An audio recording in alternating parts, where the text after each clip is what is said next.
Hey everybody, in this video we'll be looking at how to spec up or fame farm as a solo player. I'll be going over the basics of 4 activities: solo dungeons, open world mobs, solo and group content, and going solo in the Roads of Avalon, as well as some pros and cons for each one.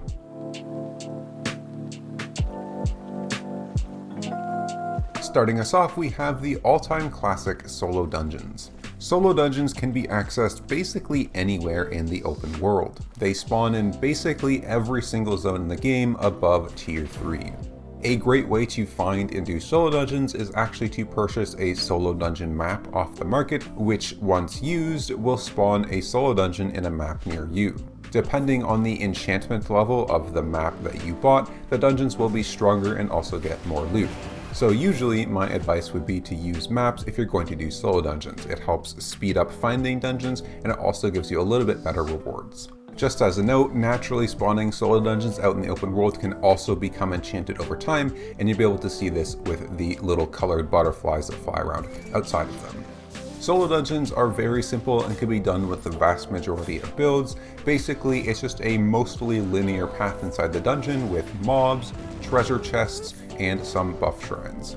Looking at the pros and cons of solo dungeons, starting with the pros, first and foremost, they are very versatile. What I mean by that is you can do anywhere from a flat 5 or flat 4 solo dungeons all the way up to 8.3 solo dungeons, and they're going to be completely different in how much IP you need to clear them, the rewards they have, whether you can do them in safe zones or lethal zones.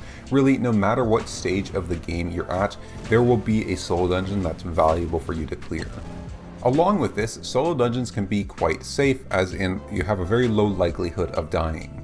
This is because solo dungeons close 90 seconds after the last person has entered them. So if you're going to do solo dungeons in a lethal zone, a dangerous zone like the Red or Black zone, and you enter the solo dungeon, you can track 90 seconds and just stand at the start, and then if nobody has entered in the first 90 seconds there, then nobody can enter past that moment. The solo dungeon will close on the map and you'll be completely safe to clear it in peace without having to risk being dove. Last but not least, for our pros, they can be quite good for money. Normally they're not going to be that great of a money source, but they can be. If you get really good at efficiently clearing solo dungeons and you have a very efficient solo dungeon clearing build and you do some of these high tier maps, they can be a quite good money source if you're basically just speed running them. So if you enjoy solo dungeons but want to make some extra money, you do always have that option. Moving on to the cons now for solo dungeons. First and foremost, if you do die while they are safe, deaths are quite costly. The reason for this is that most of the loot rewards, like the money rewards from solo dungeon, come in item drops and not silver drops. You will not protect those items if you die, so if you do a solo dungeon or two and then you die on your way back, you lose the vast majority of the loot that you got from those solo dungeons. Similarly, if you're using solo dungeon maps for your dungeons and you take a bunch out on you or a couple out on you, again, you're going to lose all of those if you die. The next con is their lower fame rewards compared to the other fame farming methods in this video. Because they close on the map after 90 seconds and because of the invis shrine you can day 2 of them, the recalling back, overall solo dungeons are quite safe, and so in order to balance that, the fame rewards are pretty low. Last but not least, with our cons, they are a little bit rough to do without a hideout. It's typically the safest and most efficient to run solo dungeons out of a hideout and then transport the loot back with your guild. So if you don't have something like that set up, it's not going to be quite as optimal. Still fine, but not quite as optimal as having a good guild and hideout out in the Black Zone. Next on the fame farming list is farming open world mobs, and this is incredibly simple. Basically everywhere out in the open world, basically every single zone in the entire game of Albion has mobs just sitting around, roaming around inside of it, and you just go out and you kill them. Now, these mobs will level up over time, so the more obscure the zone, the less traffic a zone has, the typically better it will be to fame farm it because the mobs will be leveled up a little bit more. Typically, my advice for the best strategy to doing open world mobs is to go into the Black Zone, take the invisibility juice out of the portal city, and go as far as deep towards the inner ring as you possibly can, because those zones are less likely to have a ton of traffic in them, making you a little bit safer, and the less traffic typically means that the mobs are a little bit more leveled up. In terms of killing strategy, my suggestion would be to completely ignore any of the very basic, just not leveled up at all mobs and start with the ones that are leveled up once, and then obviously any of the shiny ones, the circle bosses or the spiky bosses, are all extra valuable.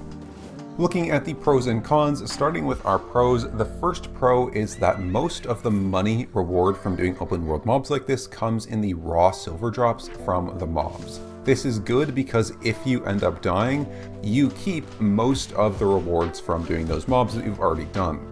For example, if we compare it to the solo dungeons like earlier, for solo dungeons, most of the reward comes in the item drops. So if you die, you're losing all those items and most of the money you got from it.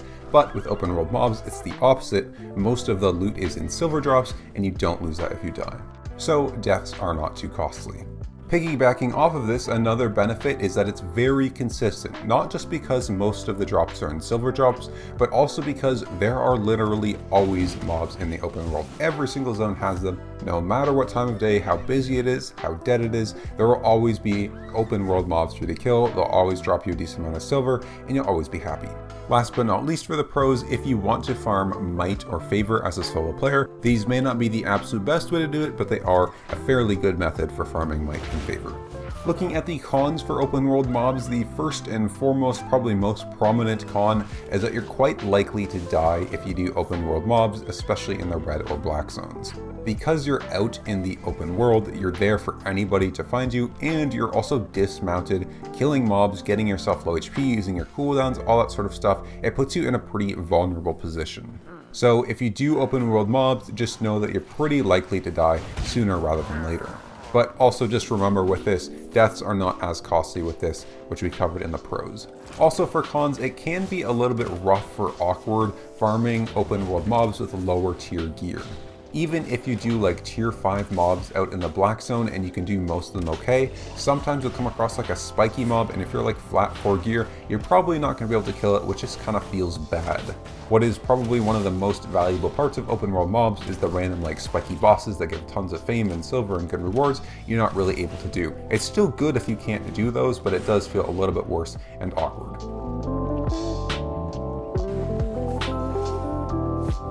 Next on the list is soloing group content. Now unfortunately for soloing group content, unlike the other fame farming methods on the list, I can't give you like a short little this is how you do it or access it because there's just so much to it. You could do soloing group dungeons, soloing the chests in the Avalonian Roads, soloing static dungeons. Really there's so many different sorts of activities and different types of builds and ways you can do it that it's hard to give it a nice little clean summary. Basically though, soloing group content just involves finding some piece of group content that you can do in a high tier, really good solo build. Most group content in the game is soloable, so it's just finding something that you enjoy and that you like doing. Looking at our pros and cons for soloing group content, first up for pros, it is extremely flexible. As we just talked about, there are not only tons of different activities that you can do with it, you can also decide whether to go into lethal zones or to safe zones. Soloing group content is probably some of the best activities to do in safe zones. You get some really high rewards with it, despite it even being in safe zones. And you can also decide whether to focus on the fame aspects or the silver aspects. Depending on the type of content and the type of zone that you are doing, you can either get really high fame gains or you can get really high silver rewards. Soloing the group chests in black zone static dungeons, for example, isn't that great for fame, but it's really amazing for silver. On the other hand, if you go to the blue zone and solo the tier 4 static dungeons there and kill all the mobs, that's pretty good for fame, but not very good for silver. So really, it's extremely flexible. You can customize this really to however you want and whatever rewards you want. On top of this, this probably has the single highest potential rewards out of all the fame farming methods. If you really invest heavily into this content, get really good with it, spec up all the stuff you need to do it, you can get some crazy high fame rewards and some crazy high silver rewards for a solo player, definitely the highest of all the things on this list. Last but not least for pros, similar to the open world mobs, any point gaining activities like might and favor or faction points can be very good from soloing group content. Moving on to look at the cons, the absolute number one con for this is it takes a very big investment. Soloing group content is very difficult, and so you need a very specific build and you need to be very high IP. This means even to do the very basic, most easy solo and group content, you're going to have to shell out a pretty big silver bill compared to any of the other methods on this list. There is no flat 4.1 solo and group content. Along with this, because you need such high IP and a specific build, it is very high risk. If you do this in the lethal zones, you're not going to be able to go out with a set that's pretty cheap to lose. If you die, it's going to be quite costly. Last but not least, it's also not the most reliable. So for example, sometimes you'll go out to a static dungeon to farm the chests, and there just happens to be a couple groups there that have already farmed all of the chests. Or you go out to the Roads of Avalon and you start clearing one of the blue chests, and because you're solo, it's going to take you quite a long time. It gives a lot of time for a group to come along and sweep it out from under your feet.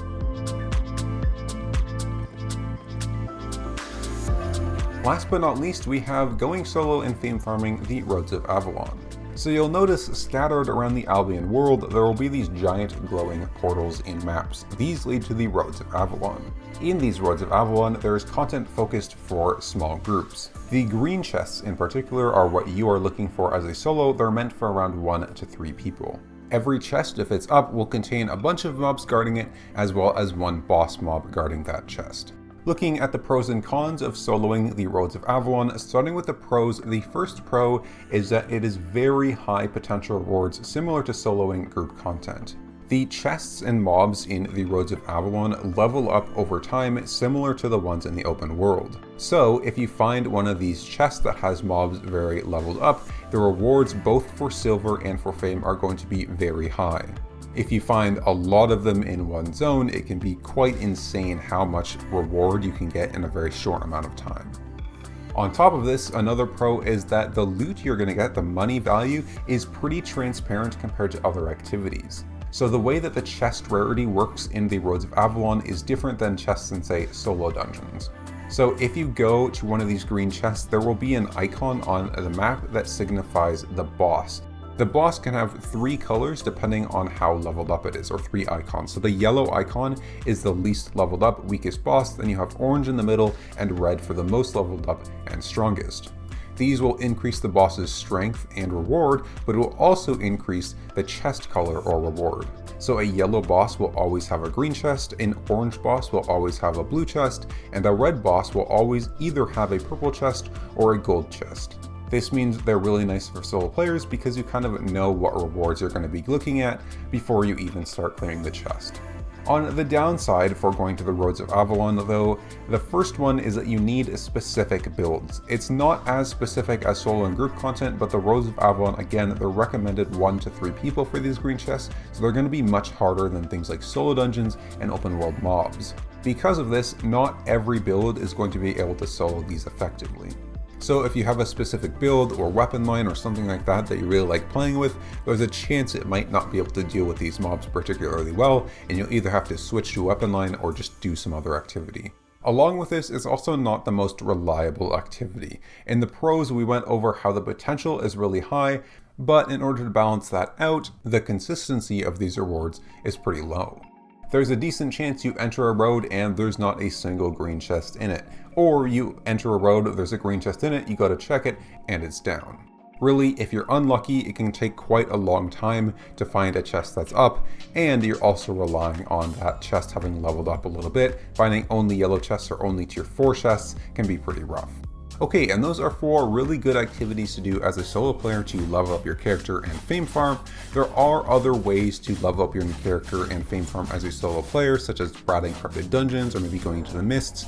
I didn't cover these specifically though because they're not as reliable, or they're a little bit more niche than these 4 activities, so especially if you're newer, I'd suggest sticking with these 4, trying one out for yourself and seeing which one you like. I hope this video helps you and you enjoyed it. If you did, do all the things you do to YouTube videos, and I will see you in the next one.